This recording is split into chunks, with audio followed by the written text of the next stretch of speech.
Video number 3 में आपका हार्दिक स्वागत है हमारे डिजिटल मार्केटिंग कोर्स के अंदर। आज जो हम बात करने वाले हैं वो बात करने वाले हैं कि रिक्वायरमेंट क्या रहेगी हमारे डिजिटल मार्केटिंग जब हम सीखने जा रहे हैं या हम सीखने का सोच रहे हैं। तो जब भी आप डिजिटल मार्केटिंग के कोर्स को करना चाहते हैं तो कुछ रिक्वायरमेंट आपके अंदर, आपके माइंड मैप के अंदर होनी चाहिए कि जो ये ट्रेनर भी जो चाहता है कि ये रिक्वायरमेंट हम आपसे चाहते हैं और आप इसके बेसिस पे अगर खरे उतर रहे हैं और आपको लग रहा है कहीं ना कहीं आप ठीक है, हो सकता है आप जीरो लेवल से सीख रहे हो लेकिन कहीं ना कहीं आप इसका बेसिक नॉलेज रखते हैं तो ये आपके लिए बहुत ही फायदेमंद होने वाला है। तो हम देखने वाले हैं कि कौन कौन सी रिक्वायरमेंट स्किल है जो आपको आनी चाहिए। मिनिमम 7 तरीके की हमने रिक्वायर्ड स्किल को रखा है जिससे कि हम ये देख लेते हैं, मेजरमेंट कर लेते हैं कि ये जो पर्सन है, ये जो कैंडिडेट है, ये डिजिटल मार्केटिंग को बहुत अच्छी तरीके से ग्रिप कर सकता है और एंड ऑफ द डे ये अच्छा रिजल्ट ला के दे सकता है अपने कस्टमर्स को और अपने बिजनेस को।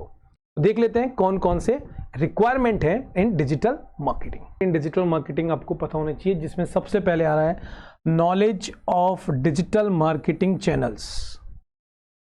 Knowledge of digital marketing channel का मतलब आपको पता होना चाहिए, आपने कभी भी कंप्यूटर को हाथ नहीं लगाया, आपने कभी भी नेट को हाथ नहीं लगाया, आपने कभी भी कोई सोशल नेटवर्क पे आपका चैनल नहीं है तो आपको कुछ बेसिक चीज़ें नहीं पता होगी। तो यहाँ पे आपको चैनल के बारे में पता होना चाहिए, टर्म के बारे में पता होना चाहिए जैसे SEO, Facebook ads, Google ads, समझ रहे हैं, ग्राफिक्स कैसे बनाएंगे, PPC क्या होगा, इन्फ्लुएंसर मार्केटिंग क्या होती है, ईमेल मार्केटिंग क्या होती है। ये सारी जो टर्म्स है और इनके अंदर के जो कॉन्सेप्ट हैं उसके बारे में आपको थोड़ा थोड़ा नॉलेज होना बहुत ज़रूरी है, पता होना बहुत ज़रूरी है। तो यहाँ पे रिक्वायरमेंट के बेसिस पे सबसे पहले आपको knowledge of digital marketing channels के बारे में बहुत अच्छी तरीके से पता होना चाहिए। उसके बाद आप में एक स्किल होनी चाहिए एनालिटिकल स्किल्स और डेटा एनालिसिस स्किल्स। आपके पास ये स्किल इसलिए होना जरूरी है कि आपने कोई कैंपेन चलाया या आपने कुछ भी पोस्ट करी तो उसका एनालिसिस करना बहुत जरूरी है कि कितने लाइक आए, शेयर आए, कमेंट आए।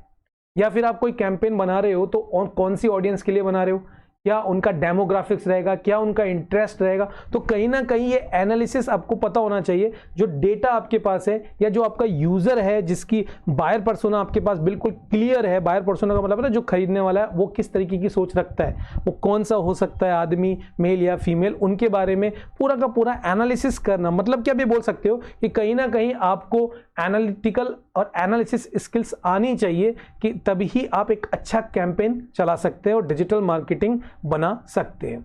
उसके बाद है टेक्निकल प्रोफिशिएंसी। प्रोफिशिएंसी का मतलब आपको बेसिक कोड तो आए, आपको HTML के बारे में पता हो, आपको CSS के बारे में, बेसिक कोड के बारे में पता हो, आपको CRM के बारे में पता हो कि CRM कैसे काम करता है, आपको ऑटोमेशंस के बारे में पता हो कि ऑटोमेशन किस तरीके से हमारे कस्टमर्स के साथ इंटरेक्शन करते हैं और उसका हमको क्या फ़ायदा हो सकता है। तो ये जो टेक्निकल प्रोफिशिएंसीज है, ये मैं ये नहीं कह रहा हूँ कि बहुत बढ़िया है, लेकिन बेसिक जो टेक्निकल प्रोफिशिएंसी है वो आपको आनी चाहिए। तो ये 3 जो है ये आप धीरे धीरे जब मास्टर्स कर लेते हैं तो आपके डिजिटल जो कैंपेनिंग है उसमें रिजल्ट्स आपको दिखने पर लगता है।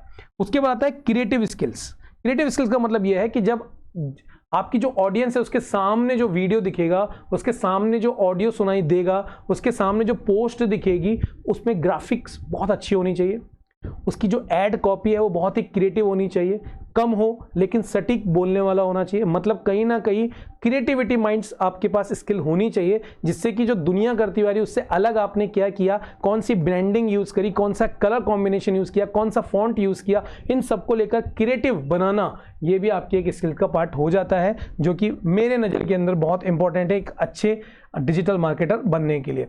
उसके बाद होता है स्ट्रेटेजिक थिंकिंग कि आप जो आपके एड्स बना लिए, आपने आपके ऑडियंस का भी पता लगा लिया, लेकिन कौन सा ऐड चलाना है, किस टाइम पे चलाना है, अवेयरनेस का कब चलाना है, इंगेजमेंट का कब चलाना है, कोई एड्स चलाना है, लोकल एड्स कैसे चलाने हैं, इन सब के बारे में एक प्रॉपर स्ट्रेटेजिक होना बहुत ज़रूरी है। माइंड मैपिंग होना ज़रूरी है कि जो भी प्रोडक्ट की या सर्विस की आप रोड मैप बना रहे हो, उसको बेचने के लिए रोड मैप बना रहे हो, उसकी स्ट्रेटेजिक क्या है। तो ये थिंकिंग भी आपको आनी चाहिए, आपको स्ट्रेटेजिक प्लान भी पूरा आना चाहिए। उसके बाद आता है communication skills.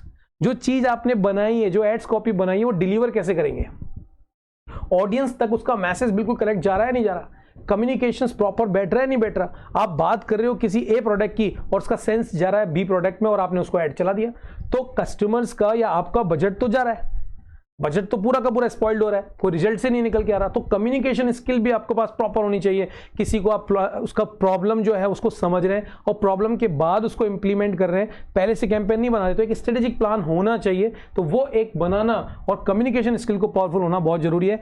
Adaptability and continuous learning, मतलब कि एडेप्टेबिलिटी का मतलब क्या है कि अभी तक आपने गूगल एड्स 5 सालों से चलाते हुए आ रहे हैं, अब गूगल एड्स के पीछे प्लेटफॉर्म चेंज हो गया, लेकिन आपने कुछ अपने आप को अपडेट ही नहीं किया, आपने देखा ही नहीं क्या ट्रेंड चेंज हो रहा है, क्या हो रहा है क्या नहीं हो रहा। ये सब आपको ट्रेंड की guideline, rules and regulations, YouTube studio पे अगर कोई काम हो रहा है तो पीछे क्या गाइडलाइन है, कहीं कोई कॉपीराइट्स तो नहीं आ रहा, कोई वीडियो ऐसा तो नहीं बन पा रहा, गलत तो नहीं जा रहा मैसेज, इन सब के बारे में आपको परफेक्ट नॉलेज जब होगी जब आप एडेप्टेबिलिटी मूड में होंगे, आप कॉन्टिन्यूस लर्निंग के मूड में होंगे। और अगर आपने सोच लिया, मैं जो चाहे मेरा उदाहरण हो चाहे कोई भी फैकल्टी हो, उसने सोच लिया मुझे सब कुछ आता है, तो ऐसा नहीं हो सकता। आप हमेशा एडेप्टेबिलिटी वाले मूड में रहें, हमेशा कॉन्टिन्यूस लर्निंग वाले मूड में रहें कि ठीक है हमको ये आता है, पोस्ट करना आता है, हमको हैशटैग लगाना भी आता है, लेकिन और क्या अच्छा हो सकता है, आप लगाएंगे तो उसका रिजल्ट जरूर की जरूर मिलेगा। तो हमारे पॉइंट ऑफ व्यू से हमको जो लगता है कि 7 रिक्वायरमेंट जरूरी है डिजिटल मार्केटिंग के लिए। केवल कोर्स या टूल्स चला लेना डजेंट मैटर, प्रॉपर वे में चलाना मैटर है, क्योंकि बेसिक ज्ञान तो बहुत सारा मिल जाता है, मिल भी रहा है, लेकिन आपको जो प्रॉपर जो आपका टारगेट है, जो ऑडियंस जो चाह रहा है और जो कस्टमर B2B जो चाह रहा है, B2C जो चाह रहा है, उसको बिल्कुल समझना आपको जरूरी है। यदि आप इंडिविजुअल हो या आप फ्रीलांसर हो या फिर आप एजेंसी ओनर हो, तो आपको ये बिल्कुल क्लियर आपको समझ में आना चाहिए कि हमारा कस्टमर्स क्या हमसे चाह रहा है, हमसे किस तरीके की सर्विस वो चाह रहा है, उसके बारे में आपको पता होना चाहिए। तो आज के इस वीडियो में हमने आपको 7 रिक्वायरमेंट इन डिजिटल मार्केटिंग के बारे में बताया कि आप ये अप्लाई कर सकते हैं, जिससे कि आपको प्रॉपर डिजिटल मार्केटिंग सीखने में आपको मदद भी मिलेगी और आपको स्किल पे भी अच्छी खासी ग्रिप होगी। तो मिलते हैं नेक्स्ट सेशंस में। आज के लिए इतना ही। Thank you, bye.